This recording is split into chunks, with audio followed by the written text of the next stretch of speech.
शङ्कारूपेण मच्चित्तं पङ्कीकृतमबुध्यया किङ्करी यस्य सा माया शङ्कराचार्यमाश्रये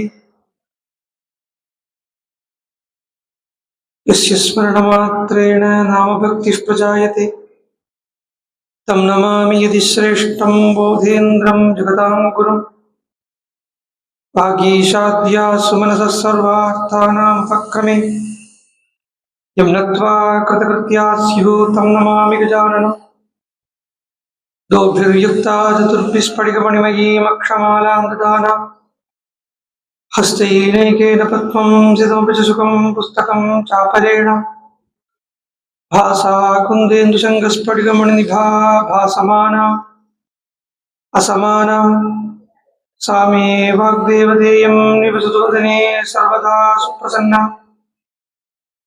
कूजन्दं राम रामेति मधुरं मधुराक्षरम् आरुह्य कविता शाखां वन्दे वाल्मीकिकोकिलं पिपीलिकाग्रहजातं वाल्मीकिरितिविश्रुतं कविमुख्यं रामायणस्य जनकम् उपास्महे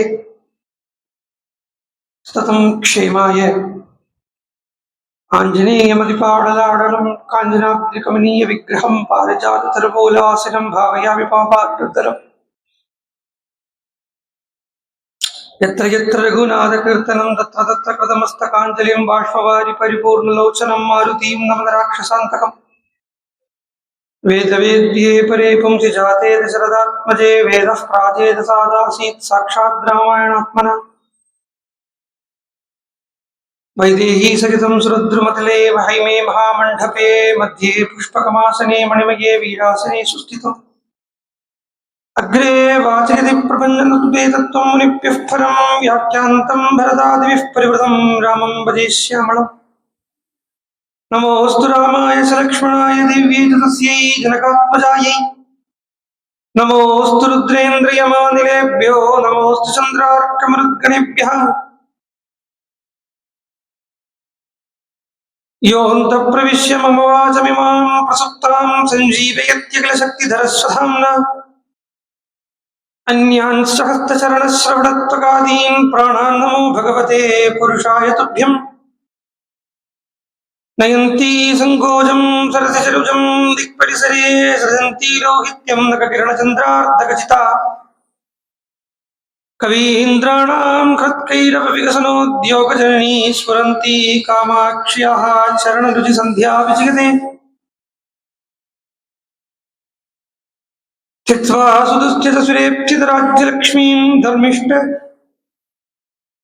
आर्यवतसा यदगादरण्यम् मायामृगं दयदीप्सितमन्वतावत् वन्दे महापुरुषा ते चरणारविन्दम् शान्तं पद्मासनस्थं सुरमुनिविनुतं मैथिलीं मम भागम्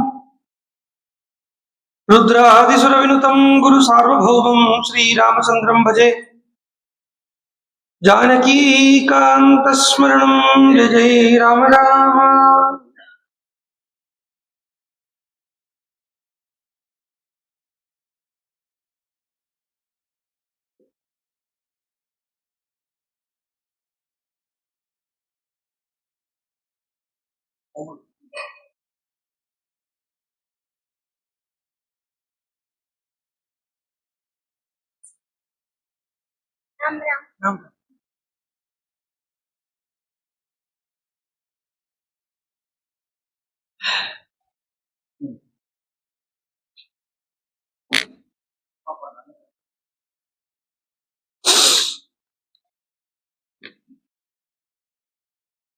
ஸ்ரீமத் ராமாயணம்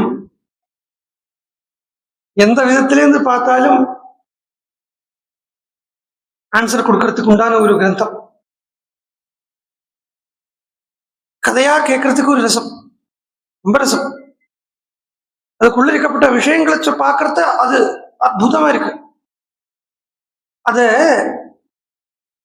இதிகாச புராணங்களே பொதுவா எப்படின்னா ஒரு கெலஸ்கோப் மாதிரி ஒரு வாட்டியும் அதை பார்க்க பார்க்க திருப்ப திருப்ப திருப்ப திருப்ப புது புது விஷன் கொடுக்கும், டிசைன் கொடுக்கும். அந்த ஒரு டிசைனும் முந்தி பார்த்த டிசைனை விட இது அழகா இருக்கு.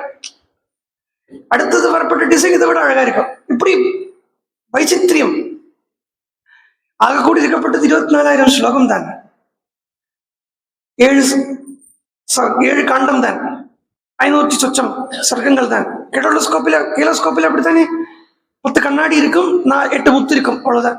ஒண்ணுமே வரல, ஒண்ணுமே திருப்பி போடுறதும் இல்லை, அதுல இருந்து எடுக்கிறதும் இல்லை. ஜஸ்ட் ஒன்று திருப்புறோம், திருப்பி பார்க்கறத அத புது டிசைன் கொடுக்கறது. இது மாதிரி இதிகாச புராணம்.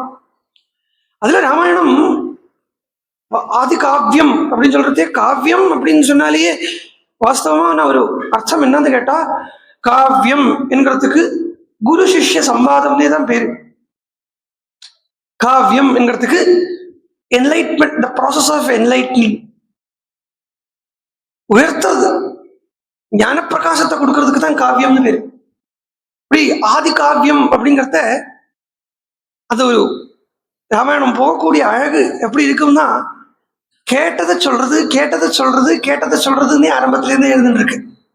அப்ப கேட்கறதுன்னு ஒண்ணு, சொல்றதுன்னு ஒண்ணு. இல்லாட்டினா கேட்கறது ஒரு சவுண்டு, வெளில வாயிலேருந்து போறது ஒரு சவுண்டு. இது எல்லா சாஸ்திரமுமே இப்படிதான் இருக்கு. பகவான் ஈஸ்வரனை பிராபிக்கக்கூடிய எந்த சாஸ்திரமானாலும் உபனிஷத் அப்படின்னு எடுத்துட்டானா அது கேட்டதை சொல்றது. சங்கீதமே கேட்கிறோம் பாடுறோம், கேட்கிறோம் பாடுறோம். ராமாயணத்தை வால்மீகி கிட்ட இருந்து கேட்டா லவகுஷால், வால்மீகி நாரதர் கிட்ட இருந்து கேட்டார். சோ நாரதர் வால்மீகி, வால்மீகி லவகுஷால். லவகுஷால் இப்போ ராமாயணத்தை சொல்லிட்டு இருக்கா. அதுக்குள்ள வரத்த கூட கேட்டதை சொல்றது கேட்டதை சொல்றது கேட்டதை சொல்றதுன்னே இந்த ப்ராசஸ் போயிட்டு இருக்கு.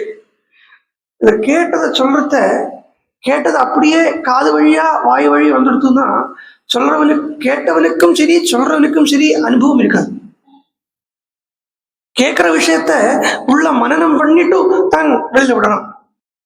கேட்கறது அப்படியே சொல்றது அப்படிங்கிறது இருக்கு. ஆனா கேட்டது அப்படியே சொல்றோம்னு நம்ம புரிஞ்சுக்காமைக்கு, நம்ம உள்ளு வாங்கிக்காமைக்கு, நாட் ஈவன் புரிஞ்சுக்கிறது, உள்ளு வாங்கிக்காமைக்கு அதை சொன்னோமானா அது அனர்த்த பலனை கொடுக்கலாம். அதனுடைய பாயிண்ட் நல்லா, அந்த கிரக்ஸ் நல்லா உள்ள வாங்கிட்டு சொல்லாமைக்கு வெளியில விட்டுட்டோம்னா ஈவென்ச்சுவலி அது அனர்த்த பலன் தான் கொடுக்கும். ஸோ அந்த அனர்த்த பலனை கொடுக்கறதுன்னு சொல்றதுன்னா வாஸ்தவத்துல ஸ்பிரிச்சுவாலிட்டியில, ஆத்தியாத்மிகதையில அனர்த்த பலன் அப்படின்னு சொல்றது வேற ஒன்றும் இல்லை, ஈஸ்வரனை விட்டு விலகிறது தான் அனர்த்த பலன். மெட்டீரியலா இங்க பேசுறது இல்லை. நமக்கு என்ன கொஞ்சம் ஆத்தியாத்மிகமா பார்த்தோம்னா, ஆத்தியாத்மிகத்துல அனர்த்த பலன் அப்படின்னு சொல்றத எப்போ மனசு பகவானை விட்டு விலகிறதோ அது அனர்த்தம். அதுதான் நம்ம இந்த விளக்கு அணைஞ்சுடுத்தோ, குங்குமம் கீழே கொட்டுடுத்தோ, இது எல்லாத்தையுமே நம்ம பிரிச்சா அஜ்ஞானம் அப்படின்னு சொல்லிட்டு இருப்போம். ஐ மீன் இதெல்லாம் நாட் ஏ குட் ஒமன் அப்படின்னு சொல்லுவா. பேட் ஒமன்னா பாப்பா இந்த குங்குமம் கீழே கொட்டுறதோ விளக்கு அணைறதோ. இதெல்லாம் பார்க்கணுமா கேட்டா அப் டு ஸ்டேஜ்.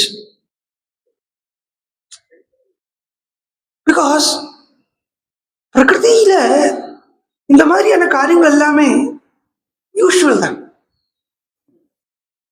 கேஷுவலா யூஸ்வல் தான், ஒண்ணுமே அன்யூஸ்வல் கிடையாது. யூஸ்வல் அப்போ அதாவது சொல்லு, அப்போ ஐயோ விளக்கு அணைஞ்சுடுத்து அபசகுனம், அபசகுனம் இடைஞ்சுடுத்து, ஒரு அபசகுனமும் சகுனமும் இல்லை. எல்லாம் ஆரம்பத்துல இதெல்லாம் தோணுறது, இதெல்லாமே மனசனுடைய பிராந்தி.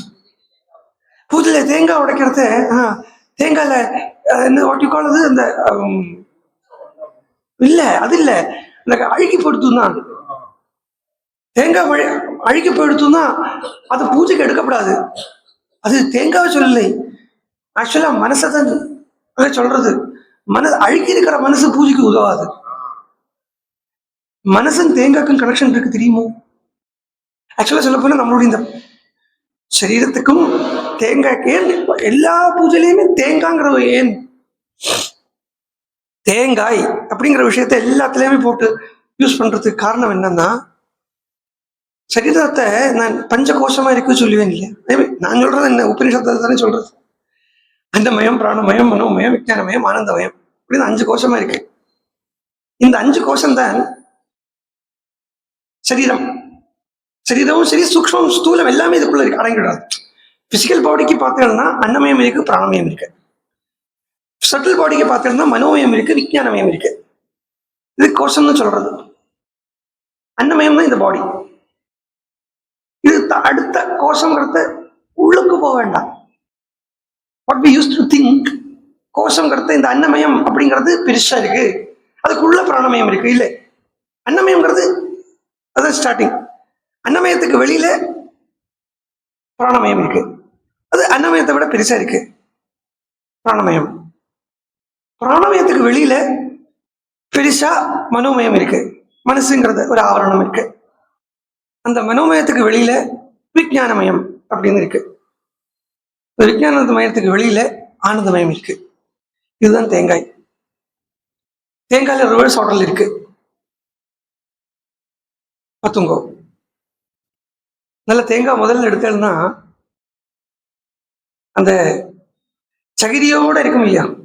வாஸ்தவமா இந்த வெத்தலை பாக்கு கொடுக்கறதையே அதுக்கு இன்னும் புதிச்ச தேங்காய் நாங்க மலையாளத்துல சொல்லுவோம். அந்த சவுரி எல்லாம் உருவின தேங்காய், மட்டை இல்லாத தேங்காய். மட்டை இல்லாத, இந்த மட்டை இல்லாத தேங்காவை கூட கொடுக்க மாட்டான். நீ பெரியவாளோட போட்டோ பார்த்தா ஒரு பூர்ண தேங்காய் கையில் வச்சுட்டு இருக்கிற மாதிரி பார்க்கலாம். மட்டையோட தேங்காய் அது அப்படித்தான் கொடுப்பா. ஏன்னா அது பூர்ணமா கொடுக்கறது, தேங்காய் அப்படியே பூர்ணமா கொடுக்கறது. அந்த பூர்ணமா இருக்கப்பட்ட அந்த மட்டை இருக்கு இல்லையா, அந்த மட்டை இருக்கப்பட்ட பாகம் எதை காட்டுறதுன்னா இந்த அன்னமயமான இந்த பிசிக்கல் பாடியை காட்டுறது. மட்டை தேங்காயும் 5 ஆவரணத்தோடு இருக்கு, நாமளும் 5 ஆவரணத்தோடு இருக்கோம். அதுதான் பூஜைக்கு எல்லாத்துக்குமே தேங்காய், எல்லா பூஜைக்குமே தேங்காய்ன்னு சொல்றது. அன்னமயங்கிறது இந்த மட்டை. அதுக்குள்ள பார்த்தோம்னா கொஞ்சம் சாஃப்டா பிரிபிரின்னு இருக்கு, அதான் பிராணமயம். அதை எடுத்துட்டோம்னா பிசிக்கல் என்கிறது நீங்கிறது. அதுக்கப்புறம் இருக்கப்பட்டது சூக்ஷ்மம் வர்றது, அதாவது மனோமயம் அங்கேருந்து ஆரம்பிக்கிறது. மனோமயங்கிறது தான் இந்த சிரட்டை இருக்கப்பட்ட அந்த பாகம். அதாவது இப்போ தேங்காய் துருவறதுக்கு முன்னாடி, உடைக்கிறதுக்கு முன்னாடி இருக்கப்பட்ட அந்த ஓடு ஓடு ஓடு ஓடு இருக்கு இல்லையா, அது மனசு. ஆக்சுவலா ஏன் பாருங்க, கட்டியா இருக்கிற மாதிரி இருக்கு, கட்டியா இருக்கிற மாதிரி இருக்கு. ஆனா நல்லா பிடிச்சு தட்ட வேண்டிய இடத்துல தட்டினா உடஞ்சிடுறது, ஒரு ஒடியில உடஞ்சிடுறது. அது மனசு. கட்டி இருக்கிற மாதிரி இருக்கும், மனசை அடக்க முடியாம இருக்கிற மாதிரி இருக்கும், ஆனா அடக்க முடியாம இல்லை. அது ஒரு பாயிண்ட், எங்கேயோ ஒரு இடத்துல அதை போட்டு அடிச்சோம்னா அது உடஞ்சுடுறது. இதுதான் மனசு, அடங்கிடுறது. அதுவும் தேங்காய் உடைக்கிறது ஒரு சீக்ரெட் இருக்கு. இந்த பின்னாடி இப்படியே கை காட்டிகிட்டே இருக்கேன்னா அந்த 3 கண் இருக்கு இல்லையோ, இந்த 3 கண் இருக்கிறதையும் பிடிச்சுண்டு இந்த பின்னாடி கொஞ்சம் பட்ஜா இருக்கும் அதையும் பிடிச்சுண்டு அதை ப்ரெஸ் பண்ணிட்டு நான் கரெக்டா நடுவுல பார்த்து அடிச்சாலன்னா தப்புன்னு ஒரு அடியில அடைஞ்சு.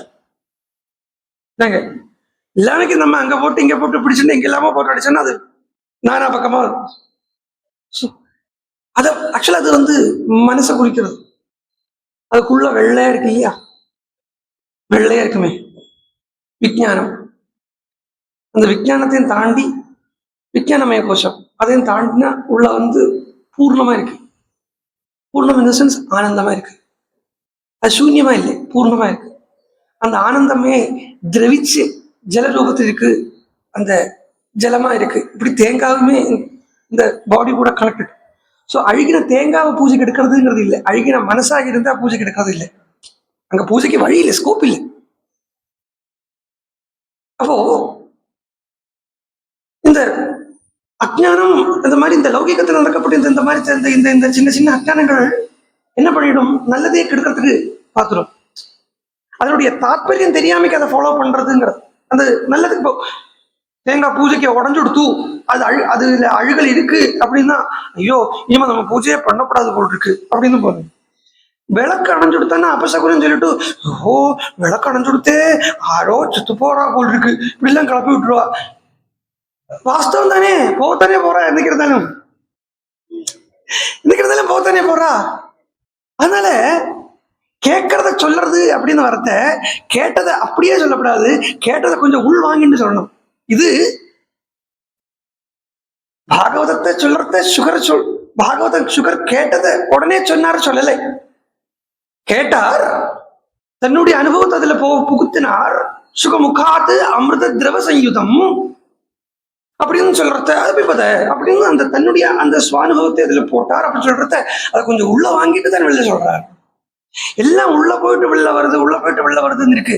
அப்போ அனர்த்தம் அப்படின்னு சொல்றத பகவானை விட்டு பிரியறது தான் அனர்த்தம் அப்படிங்கிறத, அந்த அனர்த்தத்தை கேட்டதை அப்படியே சொல்ல தொடங்கினா கைகேயி பகவானை விட்டு பிரிஞ்சா. உள்ள போட்டுக்கலே. மந்தராவனுடைய சொல்ல கேட்டது அப்படியே தசரதன் கிட்ட சொன்னா, அவள் எப்படி சொன்னாலும் அது மாதிரி சொன்னா ஈஸ்வரனை விட்டு பிரிஞ்சா. சரி, நம்ம சொல்லி நிறுத்தினது இடம். ராமன் தசரதன் பேசிக்கிறது, லக்ஷ்மணன் பேசுறார் ராமன். தசரதன் ராமனும் பேசிட்டு லக்ஷ்மணன் கிட்ட வந்து சொல்றார், சௌமித்ரே புங்ஷ போகான்ஸ்துவம், இந்த ராஜ்யமே உனக்கு தான் இருப்பா. நான் எல்லாம் ராஜ்யம் இருக்கிறது இல்லை, ஜீவிதம் சாப்பி ராஜ்யம் சதத்தம் அபிகாமையே, எனக்கு ஆசைப்படுறேன் நான். ராமன் சொல்றார், எனக்கு ஆசை இருக்கு, ஆசை இல்லாமல் எல்லாம் ஒண்ணும் இல்லை, ரொம்ப ஆசை இருக்கு. ஆனா அந்த ஆசை நான் எதுக்காக படுறேன்னா உனக்காக ஆசைப்படுறேங்கிறார். லக்ஷ்மணா உனக்காக நான் ஆசைப்படுறேங்கிறார். அந்த ஆசையை உனக்காக நான் படுறேன், அதனால என்னுடைய ராஜ்யமோ எனக்கு கிடைச்ச செல்வமோ எல்லாமே உனக்காக அப்படின்னு அந்த இடத்துல ராமன் லக்ஷ்மணனுக்கு ஒரு விதமான ஒரு மறைமுகமான ஒரு வாக்கு கொடுக்கிறார். மறைமுகமா ஒரு வாக்கு கொடுக்கிறார்.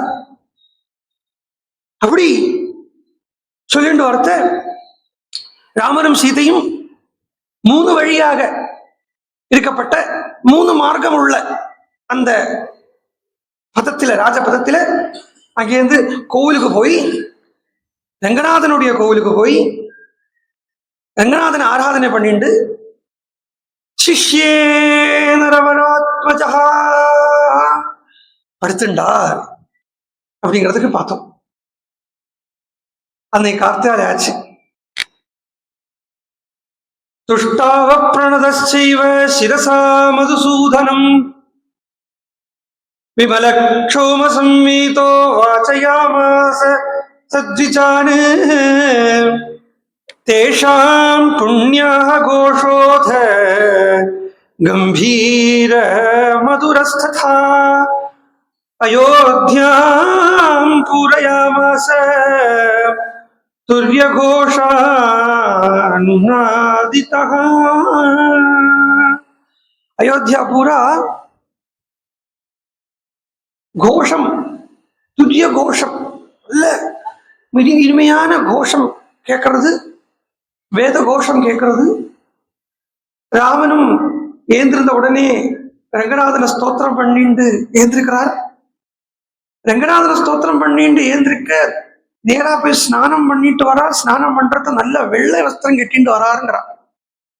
விமல க்ஷௌம சம்வீதா, அழுக்கில்லாத வஸ்திரம், சுத்தமான வஸ்திரம் கட்டிட்டு வரார். வாசயாமாச சத்விஜான், பிராமணர்களுக்கெல்லாம் தட்சிணை எல்லாம் கொடுத்து ராமர் தயாராகிறதுக்கு இருக்கார். But not yet ready, getting, he is ready to get ready என்கிற ஸ்திதியில் இருக்கார். இந்த இடத்துல அத்தியாத்ம ராமாயணம் அதுக்குள்ள போனேடானா அங்க இந்த கோவில் அப்படின்னு அந்த இடம் வருது பார்த்தலாம். இந்த தேவாலயம், ஆயத்தனம் அப்படின்னு சொல்றது. ஆயத்தனம் அப்படின்னு சொன்னா பகவான் ஈஸ்வரனுடைய வாசஸ்தானம் அப்படின்னு அர்த்தம். வாசஸ்தானம் அர்த்தம். அந்த ஆயத்தனத்திற்கு ராமர் வரார் அப்படிங்கிறது அங்க இன்னும் ஒரு தேவதா சம்பந்தம் நடக்கிறது. தேவதாவுடைய சம்பந்தம் அங்க இருக்கு. அங்க என்ன நடக்கிறது? அத்தியாத்ம ராமாயணத்துல சொல்றா, நாரதர் வந்தார். நாரதர் வந்து ராமன் கிட்ட சொல்றார், ராமா அவதார காரியத்தை ஞாபகப்படுத்துறதுக்கு வர. இந்த அத்தியாத்ம ராமாயணத்துல வர்றது. ராட்சசாள் ரொம்ப தலையெடுத்திருக்கா, நீயும் இப்போ அவ ராஜசீகமா இருக்கா. ராவணனே ராஜசீகத்தினுடைய ஒரு சுரூபம். நீயும் இப்போ இவர் ராஜா ஆயிட்டாயின்னா அவள் எப்படி அழிக்கிறது? அதனாலேயே நீ இப்போ ராஜாவாக பட்டாபிஷேகம் பண்ணிக்கிறதுன்னு சங்கல்பம் வச்சுக்கிறதுக்கு விட ராவணாதிகளை ராவணாதிகளுடைய ராவணத்துவத்தை இல்லாட்டும் அந்த ராஜசீகத்தை இல்லாம பண்றதுக்கு நீ சங்கல்பம் எடுத்துக்கணும் அப்படின்னு நாரதர் வந்து பிரார்த்தனை பண்ணிட்டு போறார். இதே சமயம் நாரதருடைய சம்பந்தம் எடுத்து இல்லையா, நாரதர் சம்பந்தம் வந்தோடனே நாரதருடைய அம்மாவுடைய சம்பந்தம் வரணும் இல்லையா. அதே அத்தியாத்ம ராமாயணத்துல சொல்றா, துளசிதாசன் சொல்றார், துளசி ராமாயணத்துல சொல்றார், சரஸ்வதி நேர கீழே இறங்கி வராள், வாக் ரெண்டா பிரிக்கவர், ரெண்டா சரஸ்வதிங்கிற வாக் தேவதை, வாக் ரெண்டா போறது. ஒண்ணு மந்தரானுடைய நாக்கில உட்கார்றான், தேவாள்லாம் சரஸ்வதியை பிரச்சோதனம் பண்றான். ஆனா தேவால் சரஸ்வதியை பிரச்சோதனம் பண்றதுக்கு முடியாது. சரஸ்வதியை பிரச்சோதனம் பண்ணணுமானா தேவாலால முடியாது, பகவானால தான் முடியும். அப்போ பகவானுடைய சங்கல்பம் தான் நாரதர் வந்து சொன்ன உடனே பகவான் நாரதர்கிட்ட சொல்றார் அப்படின்னு வச்சுக்கணும். சரஸ்வதி என்ன தான் இப்ப வனத்துக்கு போறது அப்படின்னா எந்த வியாஜத்துல போறது, காரணம் வேணுமே. காரணம் இல்லாமைக்கு ஒரு காரியமும் பிரபஞ்சத்துல நடக்காது என்றத காரணம் வேணும் இல்லையா.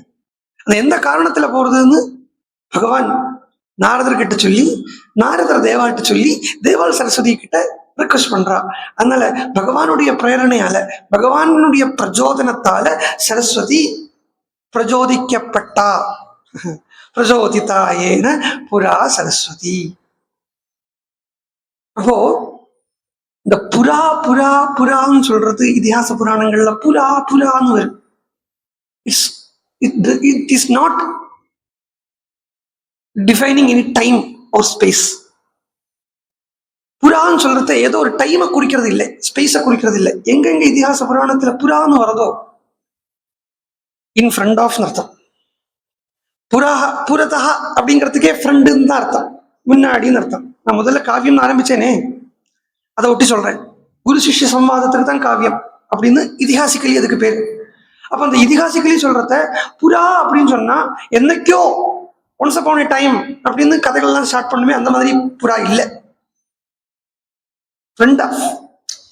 முன்னாடி, அதாவது வாக்கிலேருந்து வரத காதுக்குள்ள வந்து விழறது, இதுதான் புரா. பிரசன்ட், பட் அதாவது இங்க டைமோ ஸ்பேஸோ குறிக்காமக்கி அந்த சம்வாத ரூப குரு முன்னாடி வந்திருக்கப்பட்ட சிஷ்யத்துக்கு குரு உபதேசம் பண்றதை சொல்றது. இந்த முன்னாடி வந்திருக்கிற அதுக்கு தான் புரா சொல்றது. சோ சரஸ்வதிய புரா ஏன பிரச்சோதிதா ஏன புரா சரஸ்வதி, எதுக்கோ ஒரு நாளைக்கு சரஸ்வதியை பிரச்சோதனம் பண்ணி விட்டாருன்னு இல்லை பகவான். இன்னைக்குமே நம்ம பேசுறோம் அப்படின்னு சொன்னா இந்த பேசுறதுக்கு காரணம் வாக்தேவதை சரஸ்வதி. ஆனா அந்த வாக்தேவதை சரஸ்வதி எதனால பிரச்சோதிக்கப்படுறாள் அப்படின்னு கேட்டா அந்தர்யாமியனுடைய பிரேரணையால வாக்கு பிரவர்த்திக்கிறது. பிரச்சோதிதானா அது ஒர்க் பண்றதுக்கு தூண்டுதல் தூண்டுதல் தூண்டுதல். சோ அந்த சரஸ்வதியை ராமனுடைய சங்கல்பம் சரஸ்வதியை ரெண்டா பிரிய வைக்கிறது. ரெண்டா போய் வாக்தேவி நேர மந்திரனுடைய வாக்கில போயிருக்கா, அதே வாக்தேவி கைகையினுடைய வாக்கில போயிருக்கா. ராத்திரி இதெல்லாம் நடந்தது இல்லையா, அயோத்தியா ஜனங்களே ரொம்ப சந்தோஷத்தில் இருக்கா. ஆக்சுவலா ராமாபிஷேகயுக்தாஸ்ச கதாய கதாச்சக்ருர்மிதோ ஜனாஹ ராமாபிஷேகே சம்பிராப்தே சத்வாரேஷு கிருஹேஷு ச பாலா அபி கிரீடமானா கிருஹத்வாரேஷு சங்கசஹ ராமாபிஷவ சம்யுக்தாஹ சக்ருரேவ கதா மிதஹ. போரும் போரும் போரும் போரும்னு கூட சொல்ல முடியாமைக்கு அவ ராமன் ராஜா ஆகலை, இருந்தாலும் ராமன் பதி ஆகலை. எதுக்கே சொன்ன விஷயம் தான் திரும்பவும் வருது. ராமன் பதியா அடையறதுக்கு முன்னாடியே அடைஞ்சாச்சுங்கிற ஒரு தப்பான கற்பனை. அடையிறது அது அடைஞ்சதுக்கு அப்புறம் என்ன ஸ்திதியில் இருக்கும்னா அடைய போறோம் அடைய போறோம்ங்கிறது எண்ணம் இருக்காது. பிரம்மஜானியினுடைய ஸ்திதியும் அஜ்ஞானியினுடைய ஸ்திதியும் எப்படி இருக்கு? பிரம்மஜானின்னு சொன்னா இந்த ராமகிருஷ்ண பரமஹம்சர் உருளைக்கிழங்க வச்சு உதாரணம் சொல்லி வருதுக்கு, உருளைக்கிழங்கு ஆலு சப்ஜி பண்றத குக்கர்லயோ இல்லை கேஸ்ல ஜலத்துல போட்டு அதை தளக்கி வைப்பா வேகணும். இந்த வெந்ததுக்கு அப்புறம் உள்ள ஸ்திதி தான் ஞானியினுடைய ஸ்திதி. வேகிறதுக்கு முன்னாடி வரைக்கும் உள்ள ஸ்திதி தான் அஜ்ஞானியினுடைய ஸ்திதி. இது இருக்கிறத வேகறதுக்கு முன்னாடி ஜலத்துல போட்டு வைக்கிறத குடு குடு குடு குடு குடு குடு குடு குடுன்னு சத்தம் கேட்கும். வெந்ததுக்கு அப்புறம் சத்தம் அடங்கிடும். இது ஆக்சுவலா பரமஹம்சர் சாரதா தேவியை கல்யாணம் பண்ணி கூட்டிட்டு வந்ததுக்கு அப்புறம், அதாவது கல்யாணம் பண்ணிட்ட உடனே இல்லை, 5 வயசுல சாரதா தேவிக்கு கல்யாணம் ஆகிறது. 13 வயசு வருஷத்துக்கு அப்புறம் 18வது வயசுல தான் சாரதா தேவி வந்து பரமஹம்சர் கூட வரா தட்சிணேஸ்வரத்துக்கு. அப்போ சமையல் பண்றத சொல்லிக் கொடுக்கிறார், சமையலை சொல்லிக் கொடுக்கிறார். சமையல் சொல்லிக் கொடுக்கறதோட கூட்டத்திலே அவளுக்கு ஞானத்தை பிரதானம் பண்றார். ஞானத்தை சொல்றார். அது சொல்றாரு, பாத்தியா இப்படி குடு குடு குடு குடுன்னு சத்தம் போடுறது பாத்தியா, இது அஜ்ஞானியினுடைய ஸ்திதி. இது ஞானத்துக்கு அப்புறம் என்ன ஆயிடும்னா, அதாவது இந்த ஜல்பனம்னு சொல்லுவா, காரியம் இல்லாம பேசுறதுக்கு ஜல்பனம்னு பேரு.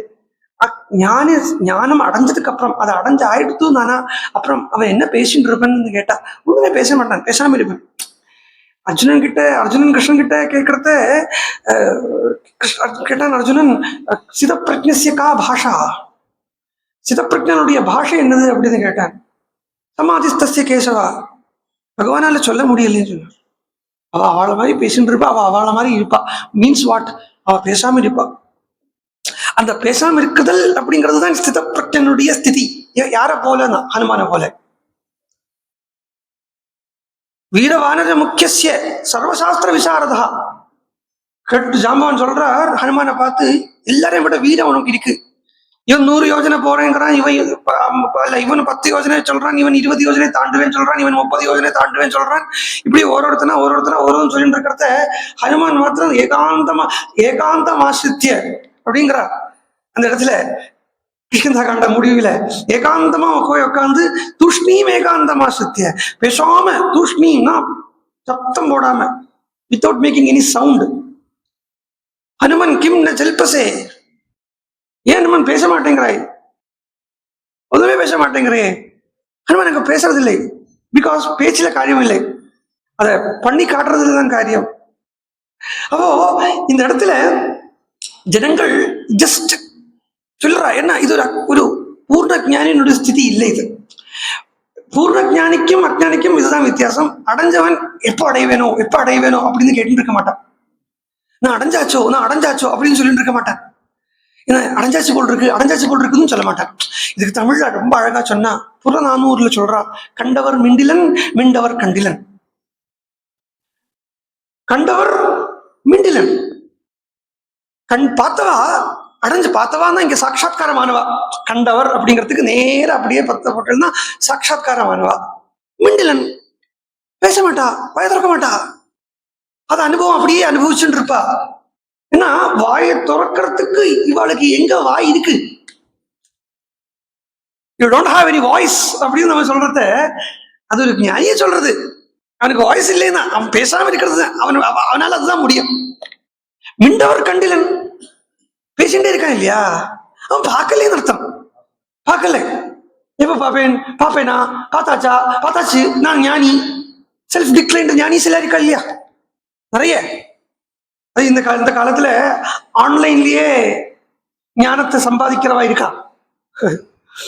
ஆன்லைன் ஞானி, இன்ஸ்டாமார்ட்ல இருந்து ஸ்விக்கில இருந்து எல்லாம் பார்சல் வீட்டுல வரத்துற மாதிரி ஞானத்தை ஆத்துக்கு வரத்துறதுக்கு மாதிரி இந்த வித்யா, கூகுள் ஆச்சாரியா, நல்ல பேர் அது. ஸோ ஆனா ஒண்ணு, அதுல இருந்து தெரிஞ்சுக்க முடியாதுன்னு நான் சொல்ல மாட்டேன். அதுல இருந்து தெரிஞ்சுக்க முடியாது. திருப்புகழ்ல திருக்குறள்ல திருவள்ளுவர் சொல்றார், எப்பொருள் எத்தன்மை தாயினும் அப்பொருள் மெய்ப்பொருள் காண்பது அரிது, எப்பொருள் யாரார் வாய் கேட்பினும் அப்பொருள் மெய்ப்பொருள் காண்பது அரிது. இப்படி 2 குறள் சொல்றார். ஞானம் எங்கேது கிடைக்கும் தெரியாது. இந்த வஸ்து பற்றிய ஞானம் எங்கிருந்து கிடைக்கும் தெரியாது. அதனாலேயே பாகவதத்துல ஏகாதச ஸ்கந்தத்துல உட்கார்ந்து இருக்கிற அந்த மகா ஞானியான தத்தாத்திரேயர், அந்த அவதூதர் உட்கார்ந்து இருக்கார். உங்களுக்கு எங்கேருந்து இவ்வளவு நிம்மதி கிடைச்சது அப்படின்னு ராஜா கேட்கிறார். உடனே சொல்றார், பார்க்கிற இடத்துல இருந்து எல்லாமே நிம்மதி தான் இருக்குங்க. பகவான் எவ்வளவு எதுக்கு படைச்சு வச்சிருக்காரு அப்படின்னா நம்ம அதற்கு இருந்து கத்துக்கிறதுக்கு. அவருடைய எய்ம் அப்படி இருக்கு. அதனால 24 குரு அப்படின்னு முதல்ல சொன்னா போதிலும் 24 இல்லைப்பா, அசங்கியமா இருக்கா. ஜெகத்து பூராவே எனக்கு குருவாத்தான் இருக்கு. அதனாலே பெரியவா சொன்னா எனக்கு ஜெகத்து பூராவே எனக்கு குருவா இருக்குங்கிறதுனால தான் என்ன ஜெகத்குருன்னு சொல்றாங்க. அது தெரியும் நினைக்கிறேன். காசியில போய் ஒரு இன்சிடென்ட் நடந்தது. உங்களெல்லாம் ஜெகத்குரு இல்லை, நீங்களே எப்படி 30 வயசு நீங்களே உங்களை பத்தி ஜெகத்குரு எல்லாம் சொல்லிண்டா எப்படி நாங்க ஒத்துக்க முடியும் அப்படின்னு கேட்கிறா காசியில ஒரு வித்வான்கள். சொல்றாரு, நீங்க அதுக்கு என்ன நிர்வச்சனம் பண்றேன்னா, ஜெகத்துக்கு குரு அப்படி யாரு சொன்னா? நான் என்ன அப்படி ஜெகத்துக்கு குரு இல்லை, ஜெகத்தே எனக்கு குருங்கிறதுனால ஜெகத் குரு வச்சுட்டு இருக்கேன். எப்பொருள் எத்தன்மை தாயினும் அப்பொருள் மெய்ப்பொருள் காணுவதால். ஸோ இன்டர்நெட்ல இருந்து கிடைக்காதுங்கிறது இல்லை, கிடைக்கும்.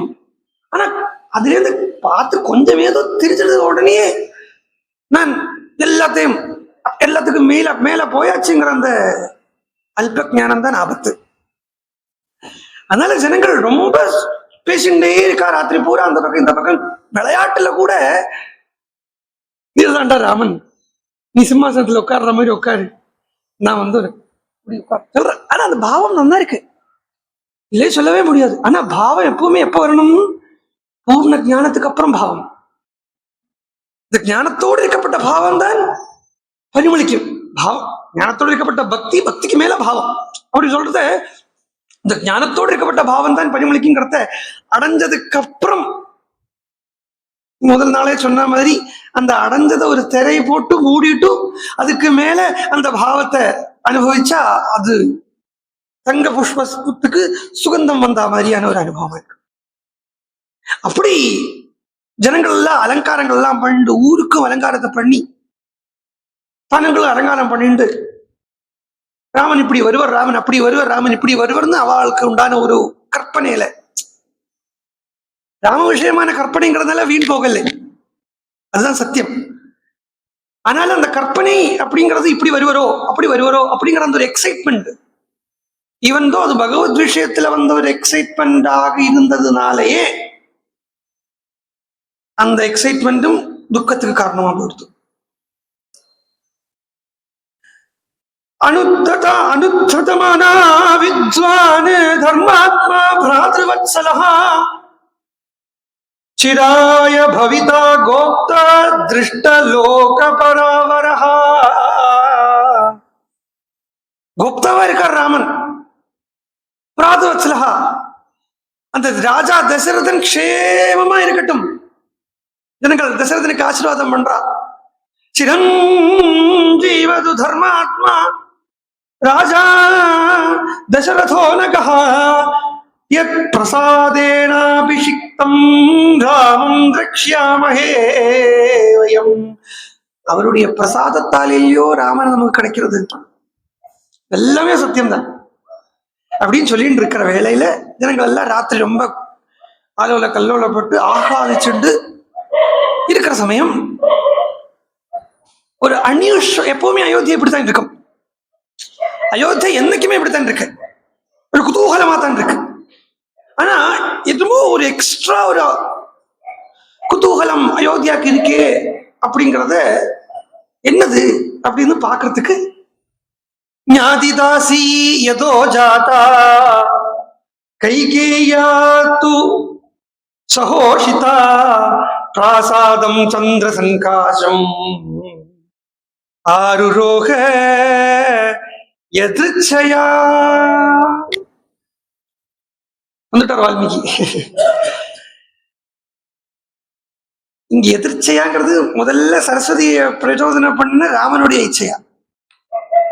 ராமன் இச்சப்பட்டார், ராமன் நினைக்கிறார் இவா ஜனங்கள் ரொம்ப எக்ஸைட்டடா இருக்கா. அந்த எக்ஸைட்மெண்ட்ல என்ன ஆகும்னா, தப்பில்லை, அந்த எக்ஸைட்மெண்ட்ல என்ன ஆகும் அப்படின்னா கிடைக்க வேண்டியது கூட பூர்ணமா கிடைக்காம போயிடும். கிடைக்க வேண்டியது துள்ளிண்டே இருக்கிறதுல துள்ளிண்டே இருக்க ஒரு விஷயம் என்னத்தை ஏதோ வச்சிருக்கோம், துள்ளிண்டே இருக்க வச்சுக்கோ. இந்த துள்ளிண்டே இருக்கப்பட்ட ஒரு விஷயத்துக்கு மேல பெட் எல்லாம் இருக்கு இல்லையா, கட்டில், சில கட்டில் வைப்ரேட் பண்ணப்பட்ட கட்டில் எல்லாம் இருக்கே. ஒரு போன் எடுத்து அந்த அந்த ரயில்வே ஸ்டேஷன்ல எல்லாம் போறது இப்போ வச்சிருக்கா, நம்மளை போட்டு அது துள்ள வைக்கிறது. ஒரு 5 நிமிஷத்துக்கோ 10 நிமிஷத்துக்கோ 200 ரூபாவோ என்ன கொடுத்தா போட்டு நம்மளை உட்காந்து துள்ள வைக்கிறது. அந்த மாதிரி துள்ளுறதுல ஏதாவது ஒரு அந்த ஒரு ஏதாவது ஒரு ஆப்ஜெக்ட் எடுத்து வச்சோம்னா அதுல நிற்காது, அது எகிரிட்டு போயிடும், எகிரிடும்.